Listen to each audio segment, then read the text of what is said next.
जागदी अक्खां ते सुनदे कन्नां नूं मेरा सलाम। अज तरीक है 9 मई। 9 मई ते एक तरीकी दिन देना सारिਆਂ ਨੂੰ पता है ते लिहाजा मैं तुहानू आड़ू की डिटेल देंगा।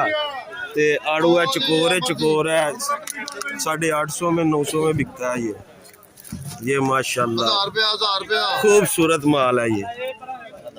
क्यों दिखाऊं भाई। और ऐसा 3 दाना है, 3 दाना ये 6.5 में बिक रहा है। कल से 100 रुपये का फ़र्क है, कल से 50-100 रुपया मंडी रहता है। तो एक आपको कल भी बताया था, एक गाड़ी में चकोर भी आता है, चकोर आपको दिखाया, 3 तय दिखाया, 2 तय भी आता है, ये 2 तय, ये 600 रुपये में बिका है। बड़ा मैं दिखाता हूँ, बड़ा प्यारा माल है, 600 रुपये में बिका है ये लाइट चलाता हूँ मैं ज़रा 1 सेकंड ज़रा। ये चीज़ होता है चकोर 2 तय। कल से बाजार में थोड़ा सा फ़र्क है।